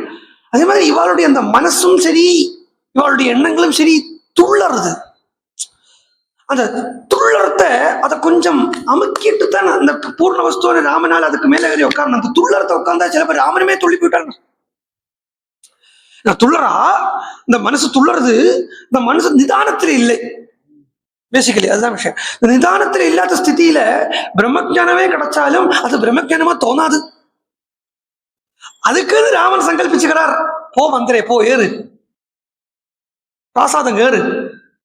மாடி ஏறுறா, டெரஸ்ல நின்று பாக்குறான், அவள் மேலதான் போறான். இங்கதான் நான் நெட்டி சொல்லி முடிச்சேன் ஒரு விஷயத்த. ஈஸ்வரன் அடையிற மார்க்கத்துல 2 மார்க்கங்கள். ஆனா 2 மார்க்கமும் ஈஸ்வரன் அடைய வைக்கிறது இல்லை. பேசிக்கலி ஒரு யோகி இல்ல ஒரு சாதகன் அந்த சாதனா காலத்துல அவன் ஈதர் ஆஃப் 2 மார்க்கம்ஸ், ஏதாவது ஒரு மார்க்கத்து 2ல ஏதாவது ஒரு மார்க்கம் வழியாக சஞ்சாரம் பண்ண ஆரம்பிக்கிறான். அந்த மார்க்கங்களுக்கு அர்ச்சிராதி மார்க்கம்னு தூமாதி மார்க்கம்னு பேரு. இத பத்தி டீட்டெயிலா சுபாலோ உபனிஷத் அப்படிங்கிற உபனிஷத்துல அர்ச்சிராதி மார்க்கம்னா என்ன, தூமாதி மார்க்கம்னா என்னங்கிறது சொல்றது. அர்ச்சிராதி மார்க்கம், அர்ச்சிஸ் அப்படின்னு சொன்னா பிரகாசம்னு அர்த்தம். தூமம் அப்படின்னா இருட்டுன்னு அர்த்தம். இந்த பிரகாசம் உள்ள மார்க்கத்துக்கு அர்ச்சிராதி அப்படின்னு பேரு. இருள் இருக்கப்பட்ட மார்க்கத்துக்கு தூமாதி அப்படின்னு பேரு. இந்த அர்ச்சிராதி மார்க்கம் மேல கொண்டு போகும். அதுக்குத்தான் சாஸ்திரத்துல உத்தராயணம் அப்படின்னு சொல்றது. அதே மாதிரி தூமாதி மார்க்கம் அப்படிங்கிறதுக்கு தட்சிண மார்க்கம் இல்லாட்டனா தட்சிணாயனம் அப்படின்னு சொல்றோம். எப்பவுமே நான் சொல்ற மாதிரி இந்த வெளியில் இருக்கிறது எல்லாமே உள்ளுக்குள்ள இருக்குங்கிறத ஒரு வருஷம் 2ஆ பிரியறது இல்லையா, 2ஆ பிரியறத 3 பிரியறது. 3 ரித்துக்களை தான் சொல்றது. பெருசா நம்ம எங்க மந்திரத்துல பார்த்தேன்னா கூட, வேத மந்திரத்துல பாக்குறத கூட மாசம் என்கிற விஷயத்த பெருசா எடுத்துனது கிடையாது எதுலையுமே. நீங்க எதுலையுமே எடுத்து பாகவதம்ங்கிற சாஸ்திரத்தை எடுத்துனா கூட பாகவதத்துல பிரதானமான கட்டங்கள் எல்லாம் சொல்றத இந்த மாசத்தை சொல்லாமைக்கு ரிதுவை சொல்லி ஆரம்பிக்கும். கோபிகைகள் கிருஷ்ணனை அடையறதுக்காக விரதம் இருந்தா, ஹேமந்தே அப்படின்னு ரிது பேரை சொல்றது. அந்த கோபிகைகள் கிருஷ்ணனை அடைஞ்சா அந்த சொல்றத பகவான் அபி தாராத்திரி சரதுத்புல்ல மல்லிகான்னு சரத் ரிதுவை சொல்லி சொல்றது. ரித்துவுக்குத்தான் பிராதானியம் இருக்கு. இப்போ சப்தபதி அப்படிங்கிற மந்திரம் இருக்கு. கல்யாணத்துக்கு கையை பிடிச்சுண்டு 7 அடி எடுத்து வைக்கிறத ஏக விஷய விஷ்ணுத்வான் வேது, 2 ஊர்ஜே விஷ்ணுத்வான் வேது, 3 பதாய விஷ்ணுத்வான் வேது, 4 மாயோபவாய, 5 பசுபியா விஷ்ணுத்வான் வேது, 6 ருதுபியா விஷ்ணுத்வான் வேதுன்னு 6 கர்த்த அந்த ரிது சொல்லு. 12 இந்த மாசத்துக்கு பிராதானியத்தை கொடுக்கறத விட ருதுக்களுக்கு பிராதானியம், மாசத்துக்கு பிராதானியம் கொடுக்கப்பட்ட வேத பாகமும் இருக்கு, இல்லைன்னு சொல்லுது. இப்ப அஸ்வவேதம் அப்படிங்கப்பட்ட மந்திரம் எடுத்துட்டோமானா அந்த அஸ்வவேத பாகம் ஆரம்பிக்கிறதையே சங்கிரகண்யேஷ்டியாயஜதே இமாம் ஜனதாகம் சங்கிருஹானீதி 12 நீரசனா பவதி 12 மாசாத் சம்வத்சரः சம்வத்சரமேவாவருந்தே மௌஞ்சி பவதி ஊர்பைமுஞ்சாஹ ஊர்ஜமேவாவருந்தே இப்படின்னு சம்வத்சரத்தை சொல்றது. ஆனா ருதுக்களுக்கு பிராதானியம் கொடுக்கறது எல்லா இடத்துலயும். இந்த ருதுக்கள் தான் பிரிக்கிறது வருஷத்தை உத்தராயணம்னும் தட்சிணாயணம்னும். மாசம் இல்லை. ருதுக்களுக்குள்ள 2 மாசம் இருக்குங்கிறதுனால மாசம் பிரிக்கிற மாதிரி தோன்றதே தவிர்த்து ருதுதான் வருஷத்தை பிரிக்கிறது. உத்தராயணம் அப்படின்னும் தட்சிணாயணம் அப்படின்னும். இது வெளிப்படையா பார்த்தேன்னா உள்ளுக்குள்ள பாக்குறத சம்வத்சரம் அப்படிங்கிறதுக்கு சுஷும்னாங்கிற நாடியத்தான் சம்வத்சரம்னு சொல்றது. சுஷும்னா நாடி, எந்த ஒரு நாடி மூலாதாரத்திலே அந்த ஆரம்பிச்சு கரெக்டா சகசிராரம்ங்கிற அந்த டிப் வரைக்கும் போய்க்கோ, அதுக்குத்தான் சகசிராரம் அந்த சுஷும்னான்னு அதுக்கு நாடிக்கு சொல்றது. அந்த சுஷும்னாங்கிற நாடிதான் சம்வத்சரம். அது என்னன்னா ஆரம்பத்திலேருந்து இந்த கொஞ்சம் யோகத்தையும் ராமாயணத்துக்குள்ள கனெக்ட் பண்ணிட்டே போறது. என்ன ராமாயணத்தினுடைய பிரௌடி அது. ராமாயணத்துக்கு மட்டும் இல்ல, இதே பிரௌடி எல்லா இதிகாச புராணங்களுக்கும் இருக்கு, பாகவதத்துக்கும் இருக்கு. இன்ஃபேக்ட் சொல்ல போறேன்னா பாகவதம் பூராவே ராஜயோகமாவே இருக்கு. அப்போ அதுல இந்த சுஷும்னாங்கிற நாடியில 6 சக்கரங்கள் வச்சிருக்கு. அந்த 6 சக்கரம் தான் வெளியில சொல்லப்பட்ட 6 ருத்துக்கள். அதுல 3 ருத்துக்கள் தட்சிணாயனத்திலையும் 3 ருத்துக்கள் உத்தராயணத்திலையும் அப்படின்னு சொல்றத தட்சிணாயனத்தில் இருக்கப்பட்ட ருத்து இல்லைன்னா தட்சிணாயனத்தில் இருக்கப்பட்ட அந்த சக்கரங்கள் அப்படின்னு சொல்றது மூலாதாரம், சுவாதிஷ்டானம், மணிப்பூரகம் வரைக்கும். மணிப்பூரகத்துக்கு மேல என்ன, மணிப்பூரகங்கிறது மனசினுடைய சக்கரம். இந்த மனசுக்கு மேல போயிடுத்தும் தானே, அதாவது சக்தி பிராணசக்தியானது மனசு எட்டுறது வரைக்கும். ஆரம்பத்துல சொன்னேனே 5 கோஷங்கள் சொல்றத அன்னமயம், பிராணமயம், மனோமயம் அப்படிங்கிறது. இந்த அன்னமயத்துக்கும் பிராணமயத்துக்கும் மனோமயத்துக்கும் வரைக்கும் போறத லௌகிகத்திலேயே தான் இருக்கும். ஒன்ஸ் அது லௌகிகத்தை கடந்துடுத்து அப்படின்னா மனசை கடக்கிறது அப்படிங்கிறத மணிப்பூரகம் என்கிற சக்கரத்தை கடந்துடுத்துவானா மணிப்பூரம் அநாகதம் விசுத்தி. அதாவது மணிப்பூரத்தை தாண்டி அநாகதம், விசுத்தி, ஆக்ஞா என்கிற இந்த 3 சக்கரத்துக்குள் எடுத்து வரத்த அதுக்குதான் உத்தராயணம் பேர். தட்சிணாயணங்கிறது இது என்னன்னா வாட் இஸ் ஹேப்பனிங்கிறது நான் ஜஸ்ட் சொல்றேன், கேட்டுங்கோ. 40 நாளா சொல்றேங்கிறதுனால புரியாம வராது, புரியும். இந்த எந்த ஒரு விஷயத்தையும் வித் அட்மோஸ்ட் கான்சென்ட்ரேஷன் ஒன்றும் இல்லை. தபஸ் காட்டுக்கு போய் தலைகீழ தொங்கி தபஸ் பண்ணி அதொன்னும் வேண்டாம். இந்த ராமநாம ஜபமே ஜபம் பண்றது, இந்த ஜபத்தையே கான்சென்ட்ரேஷனோட ஜபம் பண்ணணுமானா அந்த சமயம் அதுவரைக்கும் அனுபவிக்காத ஒரு ஆனந்தத்தையோ ஒரு சுகத்தையோ அனுபவிப்போம். நம்ம இந்த சாதாரண கீழ்கண்ட விஷயங்கள்ல ரொம்ப அட்டாச்சா இருக்கிறதுக்கு காரணம் என்னதான், ஒண்ணும் இல்லை. பாருங்க, ரொம்ப லௌகிகத்துல இருக்கப்பட்டவளுக்கு இந்த பரம லௌகிகமான ஒரு விஷயத்துல ரொம்ப ஜாஸ்தியா போறதுக்கு காரணம் என்னன்னா, அது என்ன விஷயங்கிறத சொல்லணும் அப்படின்னா கொஞ்சம் மூடி மறைச்சுதான் சொல்ல முடியும், வேற ஒன்றும் இல்லை. இந்த காமினி என்கிற ஒரு விஷயம், அதுல இவ்வளவு தூரம் லௌகிக ஜனங்களுக்கு ஏன் வாஞ்சை போறது அப்படின்னு கேட்டா ஒண்ணும் இல்லை. ஜஸ்ட் நினைச்சுங்கோ, அந்த நேரத்துல அந்த ஒரு விஷயத்தை தவிர வேற எதையும் பத்தி ஞாபகம் இருக்காது அந்த ஒரு நேரத்துல. அதனால அப்படி இருக்கிறத கூட என்ன ஆகும்னா இந்த மகாபிராண சக்தியானது, குண்டலினி சக்தியானது ஆக்டிவ் ஆகும். இது என்ன விஷயத்தையும் கான்சென்ட்ரேஷனோட ஸ்ரத்தையோட உட்காந்து பண்றத, பாட்டு பாடுறது கூட, சிலவளுக்கு பாட்டு பாடுறது ரொம்ப பிடிக்கும்.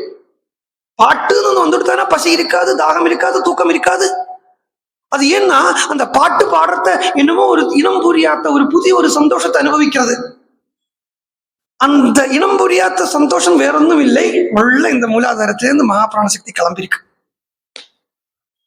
ஆனா அந்த பாட்டு பாடுறதையே கீர்த்திக்காகவோ காஞ்சனத்துக்காகவோ பயன்படுத்துறத மேலே ஏறி வந்த பிராணசக்தியானது மூலாதாரம் சுவாதிஷ்டானம் தாண்டும், மணிப்பூரகத்தை தாண்டாது திரும்பி வந்துடும். இந்த மணிபூரகத்தை தாண்டாமைக்கு திரும்பி வர டைம் இருக்கு இல்லையா, இந்த சமயமாக்கும் நம்ம நிறைய இந்த ஸ்பிரிச்சுவல் லீடர்ஸே ஸ்கேம்ல மாட்டின்னு இருக்கிறத பார்க்கிறோம். இந்த ஸ்கேம்ல மாற்றுறதுக்கு காரணம் இதுதான். திரும்பி கீழே இறங்குற வேலை. மகாபிராண சக்தியானது மணிப்பூரகத்திலேருந்து மேலே ஏறாம கீழே இறங்குற வேலையிலேயாக்கும் இந்த பிரதானமா சொல்லப்பட்ட இந்த காமினி காஞ்சனம் கீர்த்தியில போய் மாட்டிக்கிறது. ஒன்ஸ் அதுக்கு மேல போயிடுத்து வச்சுங்க, சேஃப். மேல போறதுங்கிறது உத்தராயணம், கீழே வர்றதுங்கிறது தட்சிணாயனம். மேல கிளம்பும், மேல போயிட்டே இருக்கிறத திடீர்னு ஒன் பாயிண்ட் வரத கீழே இறங்கிடும். அந்த கீழே இறங்குற பாயிண்ட்ல தான் பிராணன் போறது வச்சுங்க, செத்து போறோம் வச்சுங்க. அந்த ஜீவனானது அர்ச்சிராதி மார்க்கம் வழியா அதுக்கு போக முடியாது, தூமாதி மார்க்கம் வழியா அதுக்கு போகும். அதுக்கு என்னன்னா, அது காட்டி கொடுக்கறது எப்படின்னு கேட்டா, 5 விதமான பிராணம் சொல்றோம் இல்லையா, பிராண அபான வியான உதான சமானன்னு. இந்த 5 விதமான வாயுக்கள்ல அபான வாயு முதல்ல வெளில போயிடும். அப்படின்னு சொன்னா என்ன அர்த்தம்னா, ஒரு இப்போ வாழ்ந்துட்டு இருக்கோம், வாழ்ந்துட்டு இருக்கிற வேளையில ரொம்ப லௌகிகமாவே தான் மனசு இருக்கு, மேல போகலை அப்படிங்கிறத அவன் மரணப்படக்கூடிய சமயத்துல அவனுடைய பிராணனானது 9 துவாரம் வழியா ஏதோ ஒரு துவாரம் வழியா தானே போகும். 9 துவாரம் வழியா ஏதோ ஒரு துவாரம் வழியா போகும் இல்லையா, கீழ் துவாரங்கள் வழியா போகும். கீழ் துவாரங்கள் வழியா பிராணன் லாஸ்ட் பிரீத் பொழில போறது, சில வழக்கு வாய் வழியா போகும். இதெல்லாம் டெத்து பார்த்திருக்கிறவளுக்கு தெரியும், மரணத்தை பார்த்திருக்கிறவளுக்கு தெரியும். சில வழக்கு வாய் வழியா போகும், சில வழக்கு காது வழியா போகும், சில வழக்கு கண்ணு வழியா போகும். கண்ணை கொட்டை இப்படி திறந்திருக்கிறதுக்கு காரணம் சில வழக்கு கண்ணு வழியா போகும். 9 துவாரங்கள் இருக்கிறது ஏதோ ஒரு துவாரம் வழியா போகும். மனசும் எண்ணங்களும் கீழே தான் வாழ்நாள் பூராவே இருக்குன்னா, அவளுடைய பிராணன் போகிற தருவாயில அவளுடைய அந்த கடைசி நேரத்தில் அந்த பிராணன் மூச்சானது கீழ் துவாரங்கள் வழியா போகும். அதுக்கு மகா பிராயசித்தங்கள் எல்லாம் கூட சொல்லப்பட்டிருக்கு சாஸ்திரத்துல. இதனாலதான் மனசை எப்பவுமே மேல் நோக்கியே வச்சிருக்கணும், ஈஸ்வரன் கிட்டே வச்சிருக்கணும் சொல்றது. இதுக்குதான் பாகவத ஆரம்பிச்ச உடனே ஸ்ரீ சுகர் சொன்னார், ஜென்ம லாபா பரப்பும்சாம் அந்தே நாராயண ஸ்ருதி. பகவான் நாராயணன் நினைக்கிறது அந்திம காலத்துல நாராயணன் நினைக்கிறச்ச, நாராயணா அங்க அந்த நினைப்பு எண்ணம், இந்த நாராயணனை பத்தி தான எண்ணம், பகவத் விஷயம், பகவானை பத்தி தான சிந்தை, இந்த பிராணனை கீழ் வழியா போக விடாம மேல் வழியா போக வைக்க. ஜென்மா பூராவே நாராயணானே நினைச்சுட்டே இருந்தானா அவனுடைய பிராணனானது இந்த மேலிருக்கப்பட்ட 7 துவாரங்கள் இருக்கு, முகத்திலே 7 துவாரம் இருக்கு. அந்த 7 துவாரம் வழியா கூட போகாம 11ஆமത്തെ துவாரம் இங்கே ஒளிஞ்சுட்டு இருக்கு, மறைஞ்சுட்டு இருக்கு, அது வழியா போகும். அவனுடைய மரணம்ங்கிறது யோகியினுடைய மரணமாக அவன் சரீரத்தை விடுறான். பீஷ்மாதிகள் போன மாதிரி ஊர்துவ ரேதஸ்கள் அப்படின்னு சொல்லுவான். காது வழியாவும் கண்ணு வழியாவும் போறதெல்லாம் அடுத்தடுத்த ஜென்மம் வந்து அவன் உயர்ந்த ஜென்மாவை எடுக்கிறான் அப்படின்னு சொல்றது. ஓரோரோ இந்த ஜென்மத்துல எந்த வழியாக பிராணன் போறதோ அதை வச்சு அடுத்த ஜென்மம் என்னவோ எடுத்து விடுறாங்கிறது நிர்ணயிச்சிட முடியும். அப்போ மேல் வழியாக இங்க ஒரு துவாரம் இருக்கு, இதுக்கு 11ஆமത്തെ துவாரம்னு பேரு. சரீரத்துல 9 துவாரம் சொல்லிட்டேன். 10வது துவாரம்ங்கிறது நாபி பிரதேசத்துல இருக்கு. நாபி இருக்கு இல்லையா, இது பிறக்கிறதுக்கு முன்னாடியே இந்த துவாரம் இருக்கு. கர்ப்ப பாத்திரத்துல இருந்து வெளியில வரத்துக்கு முன்னாடியே அம்மா குழந்தை சம்பந்தமா இந்த நாடி இருக்கு. இது வந்து 11ஆமത്തെ துவாரம். இந்த 11ஆமത്തെ துவாரம் வழியாக கபால மோட்சம் எல்லாம் சொல்றது வந்து என்னன்னா, கபாலம் வெடிச்சு போறதுன்னா, கபாலம் வெடிக்கிறதோ வெடிக்கலையோ அது இல்லை, கபாலம் வழியா பிராணம் போகும். அது இப்பவுமே நடந்துட்டு தான் இருக்கு. இதெல்லாம் என்னைக்கோ ஆச்சரியம் ஒன்றும் இல்லை.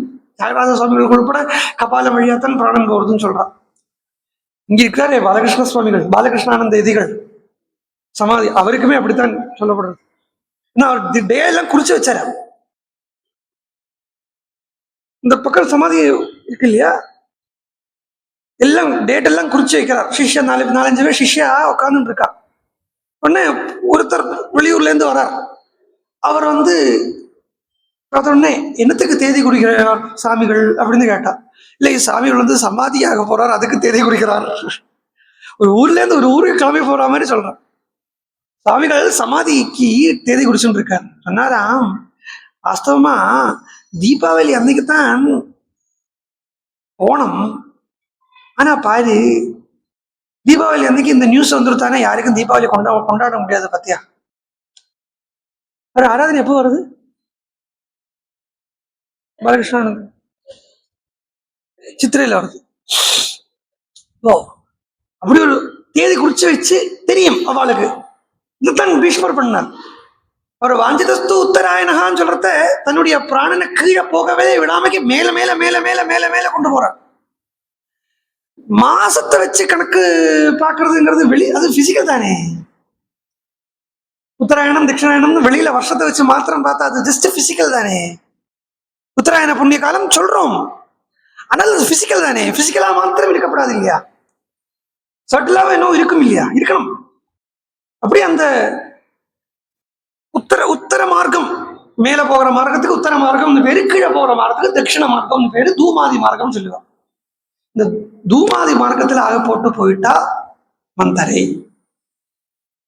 மேல கேடாம இல்லை. ஏறினா ஏறி இப்படி பாக்குறா, கதைக்கு வந்துருவோம். ஏறி இப்படி பாக்குறா, பார்த்த உடனே என்னெல்லாமோ நடக்கிறது, எல்லாத்தையும் பாக்குறா. இந்த வெளியில பராக்கு பாக்குறா. அவள் ஏன் கீழே விழுந்தாங்கிறது காரணம், மேல போயிட்டு இருந்தவளுக்கு திடீர்னு ஏன் கீழே விழுந்தா அப்படின்னா ஒண்ணு எதிர்ச்சையா, பகவானுடைய இச்சையா. எதிர்ச்சாங்கிறதுக்கு பகவத் இச்சான்னு அர்த்தம். இந்த எது தத்துங்கிறதெல்லாம் சொல்றது சம்ஸ்கிருதத்துல சர்வநாம சப்தங்கள், சர்வநாம பதங்கள். சர்வநாம பதங்கள், சர்வநாம பதங்கள்ன்றத அதுக்கு எத்துக்கு தத்தா சொல்லலாம், தத்த எதா சொல்லலாம். எத்துங்கிறது தத்து, தத்துங்கிறது பிரம்மம், பிரம்மங்கிறது ராமன், ராமனுடைய இச்சா எதிர்ச்சா. பகவானுடைய இச்சை இருக்கு, அதனாலதான் மேல போனா. ஆனா பகவானுடைய இச்சையால மேல போனா கீழே இறங்கினது ஏன் அப்படின்னு கேட்டா அவளுடைய லௌகிக இச்சையால. அவள் பராக்கு பாக்குறா. பார்த்தா எல்லாருமே ரொம்ப அயோத்தியாயாம் மந்தரா திருஷ்டா பரம் விஸ்மயமாகதா சா ஹர்ஷோத்புல்லநயனாம் பாண்டுரக்ஷௌமவாசினீம் அபிதூரே ஸ்திதாம் திருஷ்ட்வா தாத்ரீம் பப்ரச்சமந்தரா.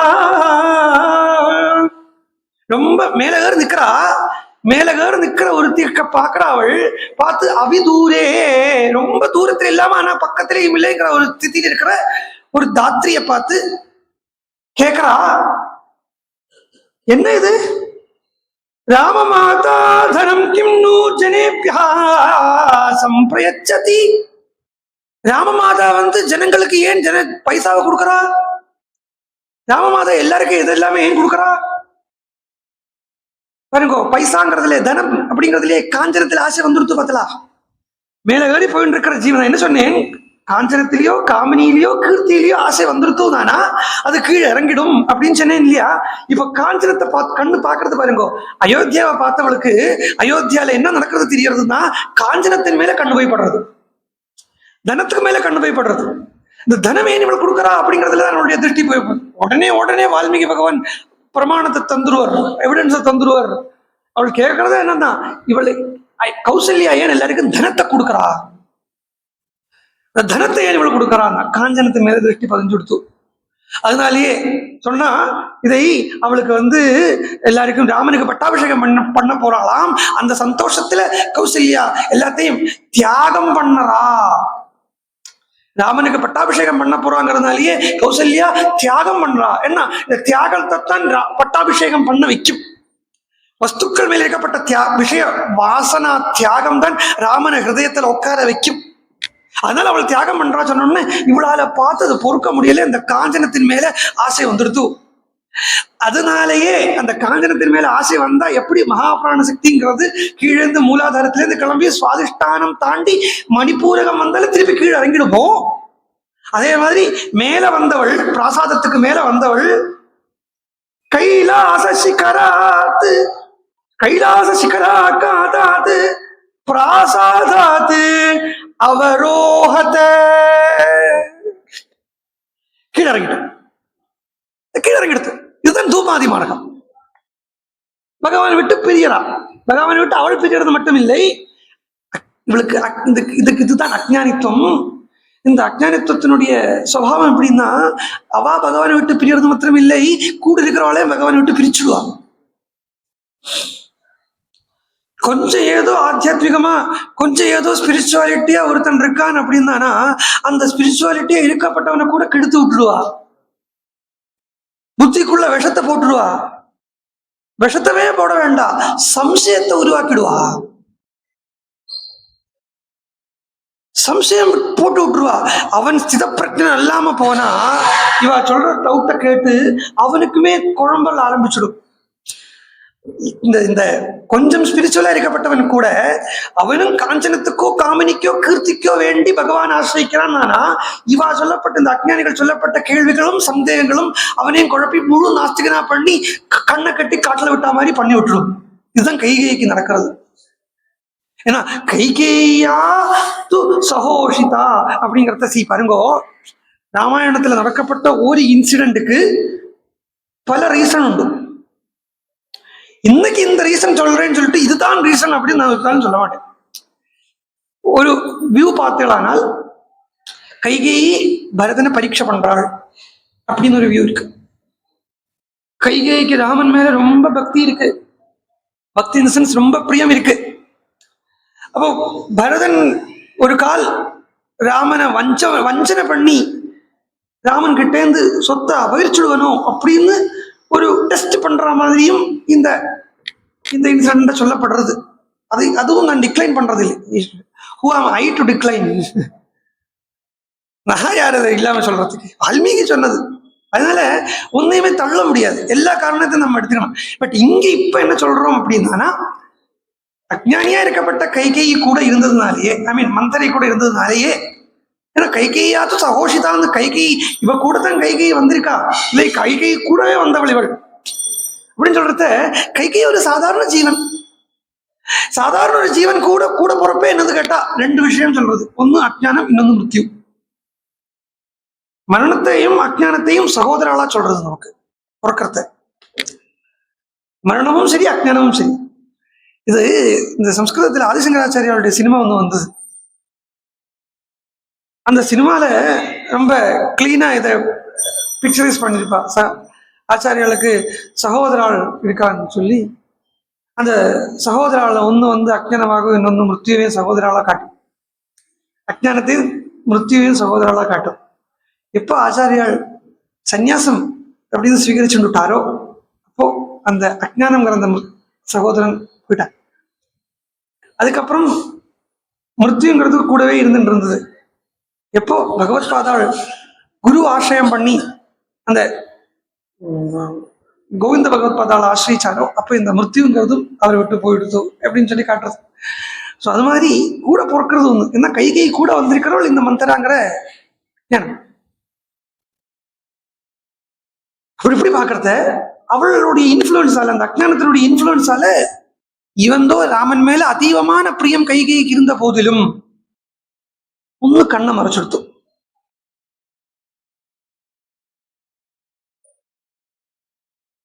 இப்படி இருந்தவள் சயானாமேவ கைகேயீம் இதம் வசனம் அப்ரவீத் சாதஹ்யமானா க்ரோதேன மந்தரா பாபதர்ஷினி. பாபதர்ஷினி மந்தரா. பாபம் எதனால வருது? பாபத்துக்கு காரணம் எதுதான்? தாபம். தாபத்தான் பாபத்துக்கு காரணம். தாபம் சொன்னா தாபம், மூணு தாபங்கள், தாபத்திரயங்கள். இந்த தாபத்திரயத்தாலதான் பாபம் வருது, பாபத்தாலதான் தாபத்திரயம் உண்டாகிறது. இந்த தாபத்திரயம் என்ன பண்றதுன்னு கேட்டா வேற ஒன்றும் பண்றதில்லை, பகவானை விட்டு நம்மளை விட்டு பிரிக்க வைக்கிறது. மந்திராவை பார்த்தேன்னா இவ்வளவு ஒரு விதமான திருபங்கியா தான் இருக்கா, மூணு பங்கத்தோடு இருக்கா. சொல்றத ஹம்சம் மாதிரி வளைஞ்சிருக்காங்கிறது மந்திராவை. இது ஒரு அஜ்ஞான ரூபத்தில் உள்ள. பாருங்கோ, காமாட்சி கையிலையும் கரும்பு வில் இருக்கு, காமதேவன் கையிலையும் கரும்பு வில் இருக்கு. அதுக்காக காமதேவனை காமாட்சின்னு சொல்லிட முடியுமா? Just like that. இவளுக்கு பங்கம் இருக்குங்கிறதுக்காக, அவள் அந்த ஹம்சம் மாதிரி இருக்கான்னு சொல்றதுக்காக அவளை பரமஹம்சம்னு சொல்லிட முடியாது. இதுல என்னன்னா, இந்த மந்திராவை சொல்றத மந்தரா கைகை இந்த 2 பதம் மாத்திரம் எடுத்து பாருங்க. ரொம்ப காடமா கொஞ்சம் சிந்தனை பண்றதுக்கு விஷயம் இதுல இருக்கு.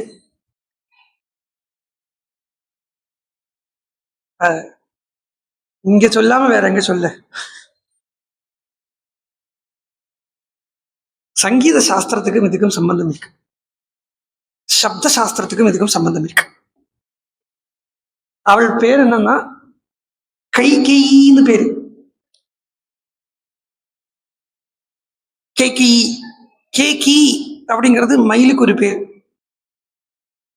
கேகி அப்படிங்கிறது மயில். மயில் என்ன பண்றது? கத்துறது. குயிலுக்கு குயில் பாடுறத சொல்லுவா, அது பஞ்சமஸ்வரத்துல கத்துறது சொல்லுவா.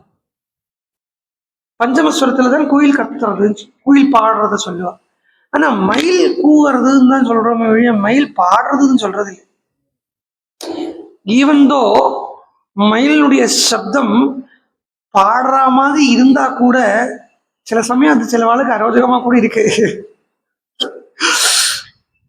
ஆனா மயில் கூவுறதுன்னு தான் சொல்றோம். பாடுறதுங்கிற பிரயோகம் மயிலுக்கு சொல்றது இல்லை, குயிலுக்கு பாடுறதுங்கிற பிரயோகத்தை சொல்றான். ஸோ கேக்கேன்னா சும்மா கத்துறதுக்கு அர்த்தம். கேக்கி அப்படிங்கிறதுக்கு அர்த்தமே என்னன்னா, ஸோ இன்னைக்கு அவதாரிக்கு ஆக்சுவலா அப்படித்தான் வந்தது. இன்னைக்கு சப்தத்தை வச்சே தான் சொல்லிட்டு வந்துட்டு இருந்தேன். இப்பத்தான் காரணம் புரியறது. சும்மா கத்துறதுக்கு தான் கேக்கைன்னு பேரு. சும்மா அதுவும் சத்தம் போட்டு கத்துறது. பட் இவள் சத்தம் போட்டு கத்துறதுக்கு பின்னாடி வந்த காரணம் இருந்தான் மந்தரா. மந்தராங்கிற சப்தத்துக்கு இந்த சங்கீத சாஸ்திரம் எடுத்துட்டேனா 3 ஸ்தாயி சொல்றது, 3 ஸ்திதி சொல்றது, ஒக்டேவ்ஸ் அப்படின்னு சொல்லுவா. மந்திரஸ்தாயி, அப்புறம் மத்தியஸ்தாயி, தாரஸ்தாயி. தாரஸ்தாயின்னா கீழே, மத்தியஸ்தாயிங்கிறது மத்தியத்துல. பாருங்க, இந்த 3 தான் இருக்கு. இந்த 3 தான் 3 ஒக்டேவ்ஸ் தான் சங்கீதத்துக்கு இருக்கு. ஒக்டேவ்ஸ்னா scale between 1 to 8, 1 to 8, 1 to 8. சரிகம பதனி, சரிகம பதனி, சரிகம பதனி. அப்போ இதுல தாரஸ்தாயி அப்படிங்கிறத கீழே, மத்தியஸ்தாயிங்கிறத உச்சஸ்தாயி இல்லாட்டனா மந்திரஸ்தாயி. அதுக்கு பேரு மந்திரஸ்தாயி. சா பஞ்சமத்தை சாதம் சொல்லி பாடிருக்கேன், பட் ஓகே பரவாயில்ல. இந்த 3 ஸ்தாயி இருக்கு இல்லையா, இதுக்கு 3வது ஸ்தாயிக்கே மந்திரஸ்தாயினே பேர் சொல்றான். இந்த மந்தரா அப்படின்னு அந்த வாக்க சங்கீத சாஸ்திரத்தில் எடுத்துட்டோமானா, இந்த ஸ்ருதி இருக்கு இல்லையா, ஸ்ருதி பட்டி ஆன் பண்றோம் இல்லையா, ஸ்ருதி, அந்த ஸ்ருதி சப்தத்துக்கு மந்தரான்னு பேர். மந்தரம் பண்றது, மந்தரம் பண்றதுன்னா அந்த ஸ்ருதி போடுறதுக்கு மந்தரம்னு பேர். கைகைன்னு இருக்காளே, உச்சஸ்வரத்துக்கு தான் கைகையம், கேகி கூறது, அதுதான் கைகைன்னு பேரு. மந்தராங்கிறதான் மந்திரஸ்தாயியா பார்த்தோம்னா அதுவும் உச்சத்தில் இருக்கு. ரொம்ப நேரம் உச்சத்தில் இருக்கவும் முடியாது, ரொம்ப நேரம் உச்சத்தில் இருக்க முடியாது. அப்ப இந்த மந்தராத மந்திரஸ்தாயி தான் மந்தரா. அதுவும் இந்த கைகை அப்படின்னு சொல்றது சங்கீதத்துல சப்தஸ்வரங்கள் கேட்டிருக்கோம், ஆனா வாஸ்தவத்துல 12 ஸ்வரங்கள் இருக்கு. 12 ஸ்வரங்கள் இருக்கு. ஸ்வரங்கள் 7 தான், ஆனா அது 12 விதமா இருக்கு. 7, 12 விதமா இருக்கு. அது ஷட்ஜமும் பஞ்சமும் மாறாம அப்படியே இருக்கு. சாவும் பாவும் மாறாது, மற்றதெல்லாம் மாறும். ரிஷபம் அப்படிங்கிறதுக்கு கேட்டகரிஸ் இருக்கு, காந்தாரத்துக்கு கேட்டகரிஸ் இருக்கு, மத்தியமத்துக்கு சுத்த மத்தியமம் பிரதி மத்தியமம் அப்படின்னு சொல்றா. தெய்வதத்துக்கும் கேட்டகரி இருக்கு. நிஷாதம், இந்த நிஷாதம் வரத்த 2 நிஷாதம் சொல்றது. இந்த சங்கீதம் தெரிஞ்சவாளுக்கு கொஞ்சம் புரியும், பட் ஏதோ வந்துடுத்து சொல்லி விடுறேன், அவ்வளவுதான். புரியாம இருக்காது, புரியும். பார்த்தோங்க, நிஷாதம் മറ്റേ 3 നിഷാദം ചൊല്ലുക, ശുദ്ധ നിഷാദത്തെ ഒന്ന് ചൊല്ലുക. ബട്ട് ശുദ്ധ നിഷാദം ഇല്ലയോ? 2 നിഷാദം തന്നെ. കൈശികി നിഷാദം എന്നൊന്ന്, കാക്കളി നിഷാദം എന്നൊന്ന്. இந்த கைசிகி நிஷாதத்தை தான் கைகைன்னு சொல்றோம். ஸ்வரார்ணவங்கிற கிரந்தத்துல கைகைங்கிறதான் நாரதர் சொல்றார். நிஷாத கைகை நிஷாதம் தான் சொல்றார். கைசிகி நிஷாதம்னு சொல்றது. இந்த ஸ்வரார்ணவம் இப்ப ஒரு விஷயத்த சொன்னேனே, இந்த ஸ்வரார்ணவம் தெரிஞ்சவாளுக்கு, ஸ்வரார்ணவத்தை பத்தியோ இல்ல ஸ்வரார்ணவத்தை தெரிஞ்சவாளுக்கு இந்த இப்ப நான் சொல்லப்பட்ட விஷயம் கனெக்ட் பண்ணிக்க முடியும். இல்லையாட்டுனா சங்கீத ரத்னாகரம் போன்ற கிரந்தங்களை பழகி இருக்கணும். அதுல எப்படி இருக்குது எனக்கு தெரியாது, நான் அதை பார்த்துட்டல. சங்கீத ரத்னாகரத்தை எனக்கு தெரியாது. நீங்க ஸ்வரார்ணவம்ங்கிறது அவைலபிளா கேட்டா இப்ப அவைலபிளும் இல்லை. ஸ்வரார்ணவத்துல கைசிகி நிஷாதம் தான் இருக்கும் அப்படின்னு டெஃபினட்டா சொல்லலாம். கைகை நிஷாதம் தான் இருக்கும்னு டெஃபினட்டா சொல்லலாம். ஸ்வரார்ணவத்துக்கும் சம்பந்தம் பாருங்க. ஸ்வரார்ணவம் யாருக்கு கொடுத்தது அப்படின்னா, எந்த நாரதர் வால்மீகிக்கு ராமாயணத்தை கொடுத்தாரோ அதே நாரதர் வால்மீகியினுடைய அவதாரமான தியாகராஜ சுவாமி கொண்டு கொடுத்தது. நீ இப்ப சொல்லிட்டு இருந்தேன் கொஞ்சம் தேவதைகளை பத்தி, எல்லாமே அங்கேயே சம்பந்தம் வருது, இங்கே சம்பந்தம் வருது. நான் சொன்னேன் இல்லையா, நாரதர் ராமர் கிட்ட வந்தார். ராமன் அத்தியாத்ம ராமாயணத்துல சொல்றது, நாரதர் ராமன் கிட்ட வந்து சொல்றார், தேவதைகளுடைய சங்கல்பம் இருக்கு, நீ ராட்சசால இல்லாம பண்றதுக்கு நீ போகணும் அப்படின்னு சொல்றாருன்னு நாரதர் வந்து சொன்னேன் இல்லையா. அந்த நாரதர் தான் ஸ்வரார்ணவத்தை தியாகராஜருக்கு கொண்டு கொடுக்கிறார். இதே நாரதர் தான் வால்மீகிக்கு ராமாயணத்தை கொடுக்கிறார். இதே வால்மீகியினுடைய அபர அவதாரம் தான் இதே தியாகராஜ சுவாமி. தியாகராஜர் வந்து வால்மீகியினுடைய அவதாரம் தான் சொல்லப்படுறது. அப்போ அந்த தியாகராஜருக்கு தான் ஸ்வரார்ணவத்தை கலியில கொண்டு கொடுத்தார். அதுக்கு முன்னாடி அது தேவலோகத்திலே சஞ்சாரம் பண்ணிட்டு இருந்த கிரந்தமா இருந்திருக்கு இந்த ஸ்வரார்ணவங்கிற கிரந்தம்.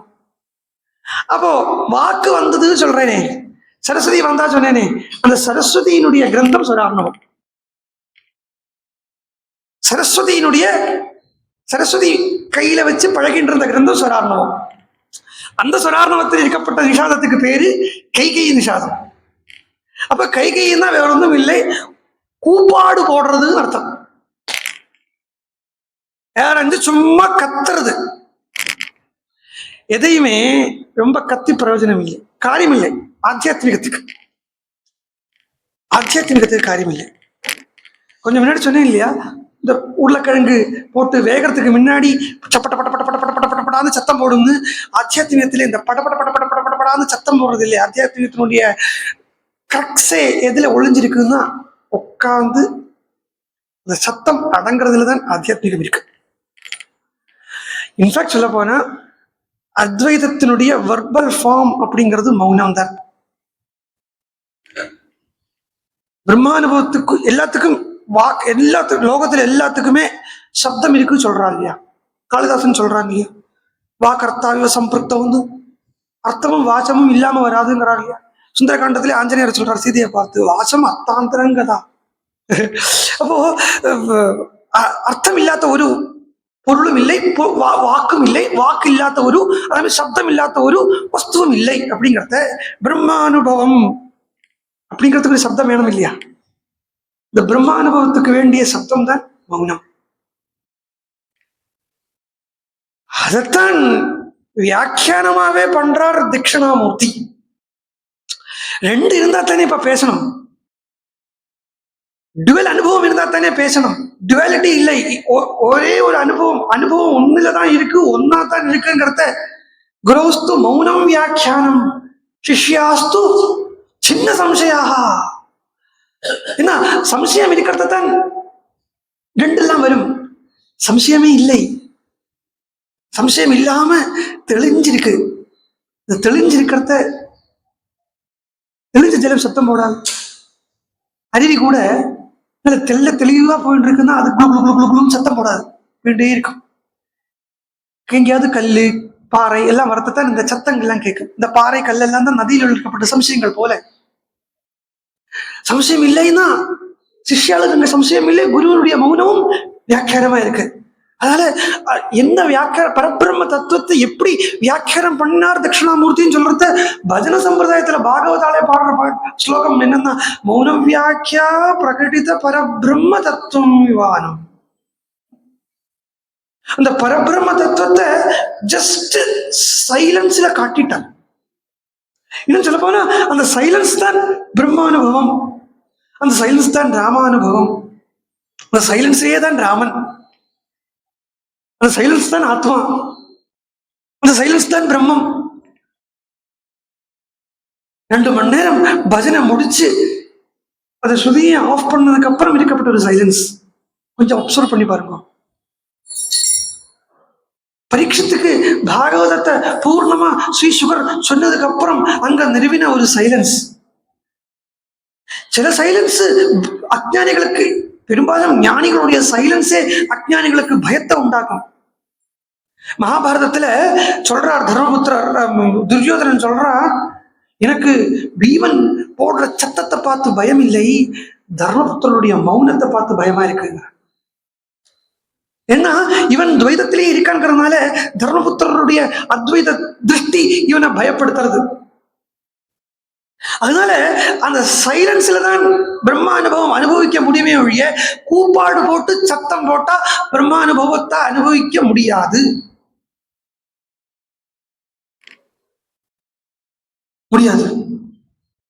சத்தம் எல்லாம் அடங்கி பாருங்க, சப்தம் அடங்கி, மனசு அடங்கி, சித்தவருத்திகள் எல்லாம் அடங்கி எல்லாம் சப்தத்துல பரிணமிக்கும்.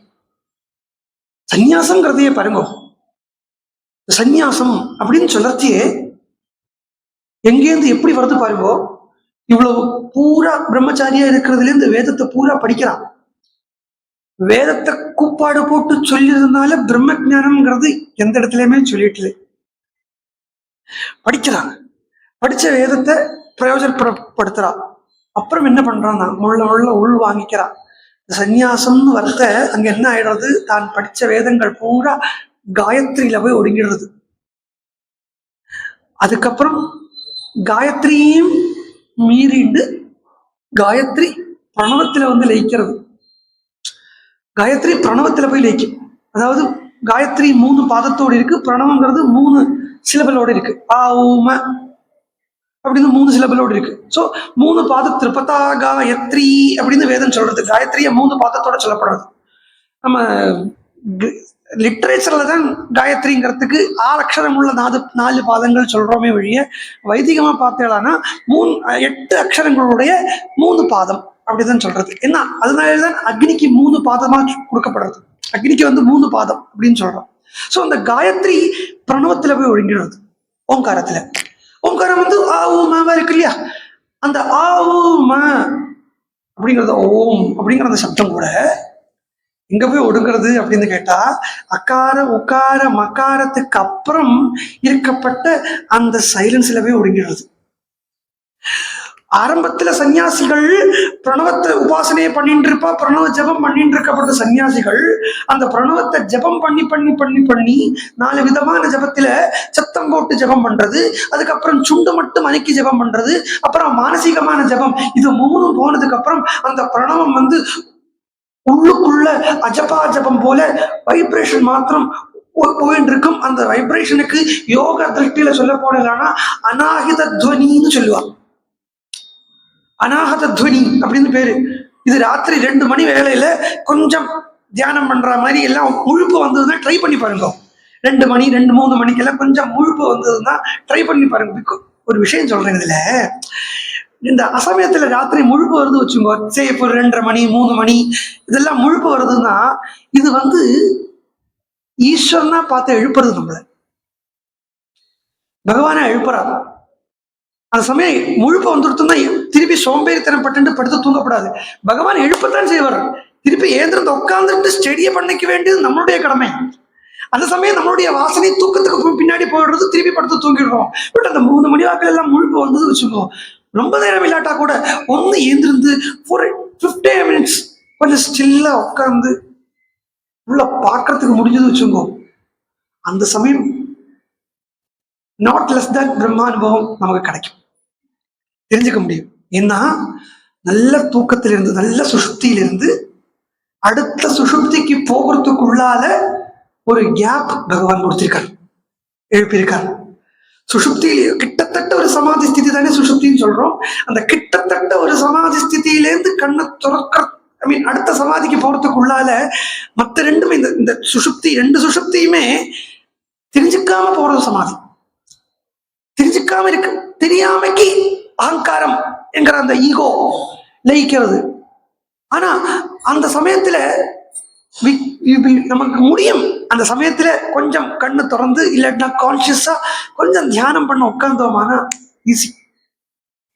அந்த இடத்துல தியானம் சீக்கிரம் சித்திக்கும். பாகவதத்திலேயே சப்தமஸ்கந்தத்துல கார்கஸ்திய தர்மத்தையும் வானப்பிரஸ்த தர்மத்தையும் சொல்லத்த நாரதர் தர்மபுத்திரருக்கு உபதேசம் பண்றார். தூங்கி ஏந்திருந்த உடனே,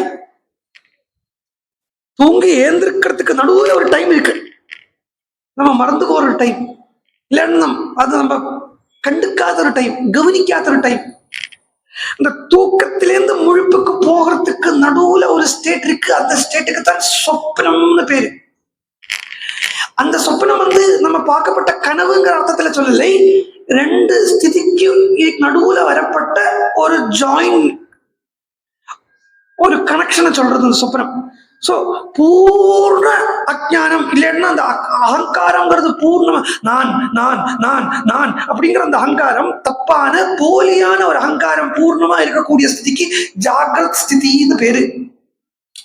அந்த நான் நான் நான்ங்கிறது இல்லவே இல்லாத ஸ்திதிக்கு சுஷுப்தின்னு பேரு, தூக்கம், ஆழ்ந்த தூக்கம். இதுக்கு நடுவுல ஒரு எண்ணம் இருக்கும், இருக்கும் இல்லையா? இது ரெண்டு தான் அப்படின்னு சொல்ல முடியாது. பகல் ராத்திரி ரெண்டு தான் இருக்கா? யோசிச்சு பாருங்க. பகல் ராத்திரி இப்படி ரெண்டு தான் இருக்கா? இல்லை. பகல் இருக்கு, ராத்திரி இருக்கு. பகலும் ராத்திரியும் சேர்ற நேரம் இருக்கு. அந்த நேரத்துக்கு என்ன சொல்றோம்? சந்தியா காலம்னு சொல்றோம். அப்போ ரெண்டு சந்தியைகள் இருக்கு. சந்தியா உபாசனை அப்படிங்கிறது பாக்கியமா நம்ம அர்க்கியம் கொடுக்கறதும் அது ஜபம் எல்லாம் பண்றது இருந்தா கூட, வாஸ்தவமா சந்தியா உபாசனைங்கிறது இதாக்கும், இதுவும் ஆக்கும். சந்தியா வந்தனம்ங்கிறத இந்த தூக்கத்திலேருந்து முழிப்புக்கு போறது ஒரு சந்தியா நடக்கிறது. ஒரு சந்தியானா சந்தி நடக்கிற இடம், தூக்கமும் முழிப்பும் ஜாயின் ஆகப்பட்ட இடம். அதே மாதிரி பகலும் ராத்திரியும் சேரப்பட்ட இடம் சாயம் சந்தியாங்கிறோம். ராத்திரியும் பகலும் சேரப்பட்ட இடத்துக்கு பிராத சந்தியாங்கிறோம். இதே மாதிரி நம்மளுடைய அன்றாடும் வாழ்க்கையிலேயே அது உபாசனைக்கு உண்டான சமயம்னு வேற சொல்றது. நம்மளுடைய அன்றாடும் வாழ்க்கையில காலம்புற பூரா உழைச்சுட்டு ராத்திரி தூக்கத்துக்கு போகிற வேலையில ஒரு சின்ன fraction of a second time இருக்கு. அந்த சமயம் பைப்பு ஃபுல்லா திறந்து விட்டுருக்கப்பட்ட பைப்பு, அதுதான் முழிப்ப சொல்றது, அச்சானம் கொட்டுறது. அதுவே பைப்பு ஃபுல்லா அடைச்சு விட்டுனா ஜலம் இல்லை, அச்சானம் இல்லை. இது தூக்கமும் முழிப்புமா இருக்குன்னா அந்த திறந்து வரப்பட்ட ப்ராசஸும் இருக்கு, அடைச்சு வரப்பட்ட ப்ராசஸும் இருக்கு இல்லையா? இந்த திறந்து வரப்பட்ட ப்ராசஸ்ல அடைச்சு வரப்பட்ட ப்ராசஸ்லயும் மீன்ஸ் அஜ்ஞானம் வெளியில ஃபுல்லா வராமைக்கு இருக்கு, ஆனா வந்துட்டு இருக்குங்கிற ப்ராசஸ்ல அந்த அஜ்ஞானத்தை நம்மளால கண்ட்ரோல் பண்ண முடியும். அந்த ஸ்திதியில அஜ்ஞானத்துக்கு சாட்சி, அஜ்ஞானத்துக்கும் சாட்சியா இருக்கப்பட்ட அந்த பரபிரம்ம அனுபவத்தை அனுபவிக்க முடியும். இது பாகவதத்துல சொல்றது. சுவாமி விவேகானந்தர் சொல்றார், காலம்புரை ஏந்திருந்த உடனே படுக்கையிலேருந்து கீழே இறங்கத்துக்கு முன்னாடி தியானம் பண்ணணும். ஈஸியா தியானம் சித்திக்கும். தூக்கத்திலேருந்து கலைஞ்சு முழுப்புக்கு வரத்துக்குள்ளால. ஆனா அந்த சமயம் இப்ப போயிடுறது பாருங்க, போனை வச்சுங்க. அந்த டைம் இப்ப எப்படி போயிடுறதுன்னா, அது இதுதான் மாயன்னு சொல்றோம். இதுக்குத்தான் மாயன்னு பேரு. அதாவது அப்படி ஈஸியா அடைய வச்சுடலாமா பிரம்ம ஜானத்தை? அந்த சமயம் கான்சென்ட்ரேட் பண்ணி உட்காந்து தியானம் பண்ணி தூண்டில் போட்டு வச்சிருந்தோம் வச்சுக்கோ, கேட்ச் பண்றதுக்கு அந்த மீன், அந்த பிரம்மங்கிற அந்த மீனை பிடிக்கிறது ஈஸி. அந்த டைம்ல தூங்கி விழற டைம் அப்படின்னு ஒண்ணு இருக்கு. தூங்கி விழறது, அதாவது தூக்கத்துக்குள்ள போறது அப்படின்னு ஒரு நேரம் இருக்கு. தூக்கத்தை பத்தி ஒன்னாமதே தூக்கம் வருது, இதுல வேற தூக்கத்தை பத்தியே சொல்லிட்டு இருந்தா என்ன அர்த்தம்னா பரவாயில்லை. அந்த தூங்குறது ஒரு பிரம்மானுபவம் வச்சுக்கோளேன். இந்த தூக்கத்துக்குள்ள விழற ஒரு டைம் இருக்கு. அது நமக்கே அப்பப்போ ஃபீல் பண்ணியிருப்போம். இதெல்லாம் நான் ஏதோ புது விஷயத்த இந்த பிரம்மாண்டத்துக்கு மேலே அங்கேருந்து வந்தது ஒன்றும் சொல்றது இல்லை. நம்மளுடைய டெய்லி லைஃப்ல என்ன நடக்கிறதோ அதைத்தான் சொல்றேன். அதுக்குதான் பிரம்ம வித்தியன்னே பேரு.